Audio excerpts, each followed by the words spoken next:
Икономическа теория е една дисциплина, която определя професионалната принадлежност на младите икономисти в най-голяма степен.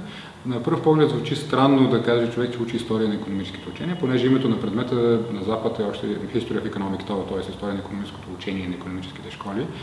Но този предмет няма за цел да разкаже миналото само за себе си, като стопанска история, например, какво се е случвало с големите икономисти само, макар че това се споменава в курса.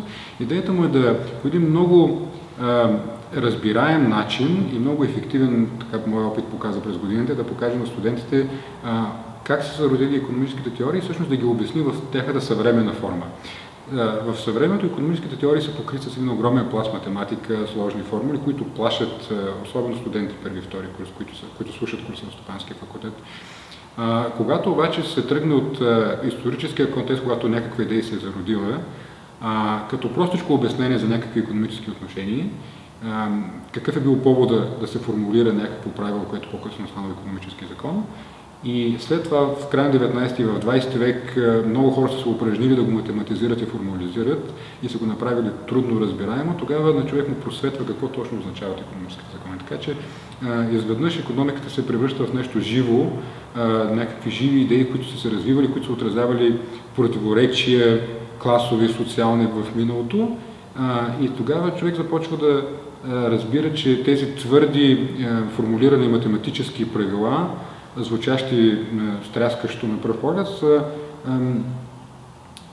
простички обяснения или опит на човека да се обясни функционирането на икономиката. Историята на икономическите теории започва рано в миналото, още от Древен Египет и Вавилон. Там се по социологически начин поглед върху основни икономически понятия, защо някакви определена класа хора трябва да правят да извършват определени икономически дейности. По-късно преминаваме през християнските философии, които са разсъждавали също по икономически въпроси, схоластиците, какво е справедлива цена. Оттам преминаваме към европейския ренесанс с първите философи, утилитаристи, които създават философската база на икономиката и до сега. Какво е полезност, например? Оттам се движим към бащата на икономическата теория Адам Смит с концепция за невидимата ръка и съвършенство на пазарите като идеална форма на организация на човешките отношения, на координация на човешката дейност. Преминаваме през идеите на Маркс, на немската историческа школа в Германия, които търсят закони, които управляват движението на историческото движение на обществата и развитието в историята. Оттам, разбира се, голямото развитие и възход на неокласическата школа, Кембриджската школа в Англия с Маршал, развитието на съвременния математически апарат с известните криви на търсене на предлагане, по-късно кривите на безразличие. Преминаваме през ранната история в 20 век, какво кара Кейнс да напише своята обща теория след голямата депресия. По-късно как бива оборен от Милтън Фридман и монетаристите, какво се случва след тях и завършваме с най-модерните течения, като новата институционална икономика, поведенческата икономика, експерименталната икономика.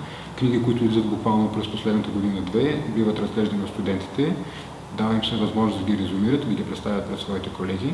Така че това дава една пълна представа за палитрата икономически учения и също време се проследява как една идея преминава в някаква нова форма, всичко ново е добре забравено старо, така че новите превъплъщения на столетни идеи биват разбрани от студентите и това им помага много по-смело да се отнасят по-късно в другите предмети, разбирайки това, за което става дума, а не гледайки на него като формули и просто математически апарат без реални стойни съдържания за тях.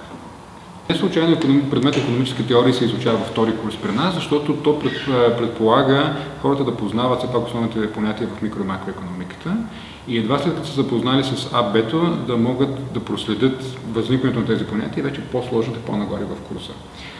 Тоест, следващите предмети, които задълбочават научното по икономически теории, са примерно публични финанси или пък икономика на публичния сектор, идват корпоративни финанси, идват микро-макроекономика, втора част по-напредналата.